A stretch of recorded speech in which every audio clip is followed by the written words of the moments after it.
Hi Year 3, hope you're all okay and having lots of fun at home.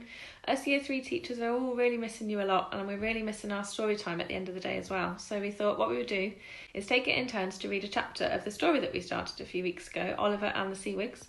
Now I know quite a few of you weren't here, and it was quite a while ago now, quite a lot's happened between now and then. So I thought we'll start from the beginning. I'll read the first chapter today, and then keep your eyes peeled on the YouTube channel for the other chapters coming very soon. Okay, I will turn the camera around so that you can read along with me and you can look at the pictures as I'm reading as well. Okay, enjoy. So the book is called Oliver and the Seawigs by Philip Reeve and Sarah McIntyre. If we have a quick look at the blurb, it says Oliver grew up in a family of explorers, but his biggest adventure is about to begin. Let's find out what that adventure is, shall we? So, Chapter 1. Oliver Crisp was only 10 years old, but they had been a busy and exciting 10 years because Oliver's mother and father were explorers. They had met on the top of Mount Everest. They had been married at the lost temple of Amenhotep and had spent their honeymoon searching for the elephant's graveyard. And when young Oliver was born, they simply bought themselves a back carrier and an off-road baby buggy and went right on exploring. But at last there came a day when Mr. and Mrs. Crisp realised there was just nothing left to explore. They had trekked to the headwaters of all the great rivers and stood on the summits of all the unconquered mountains. Thanks to them, the lost city of Proper Copper Kettle was lost no longer. The mystery of the Macaulay-Memby marshes had been solved. There were no more blank spaces left on the map.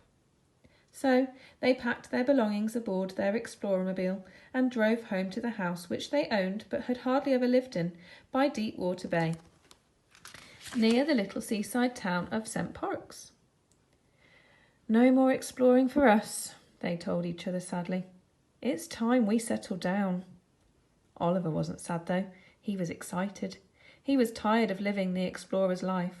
The house he was coming home to was one he'd only seen on holidays, brief 2-week breaks before fresh expeditions. 10 years on the move. No time to make friends or feel at home anywhere. No time to go to school. He'd never even had a proper bedroom of his own, just a bunk in the back of the Explorermobile, and all his things were hidden away in trunks and storage boxes in the spaces under the Explorermobile's seats.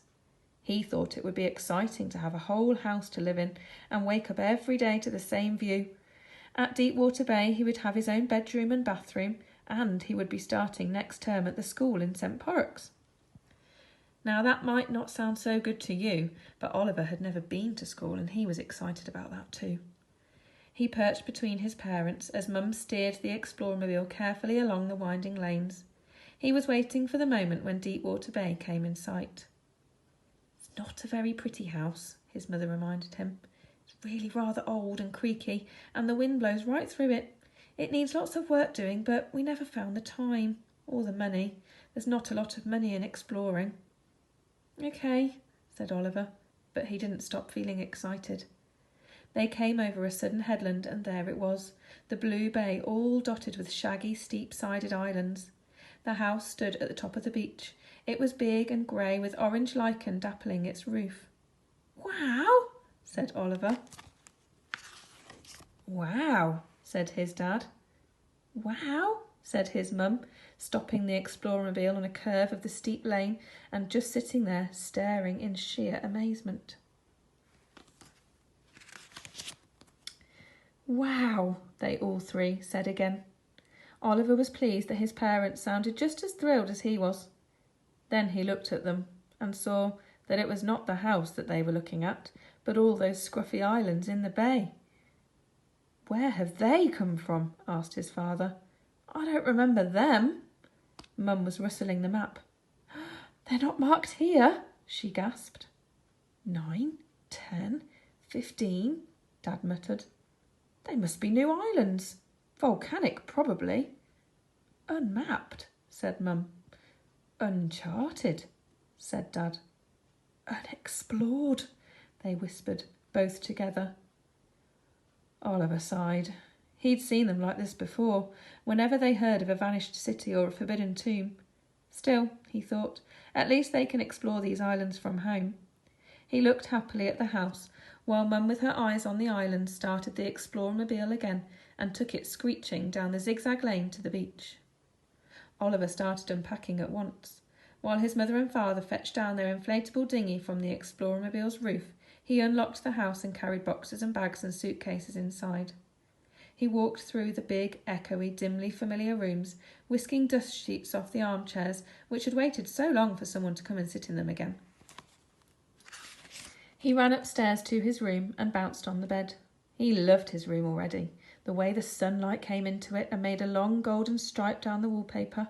He opened the window to let in the air and the sea wind and the cries of the gulls. "Oliver!" called his mother and father.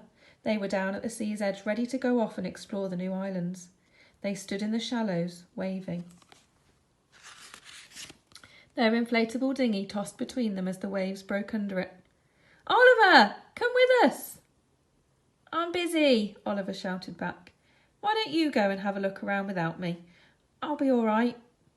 He sighed. He knew his parents loved him. It was just that sometimes he had the feeling that they loved exploring more.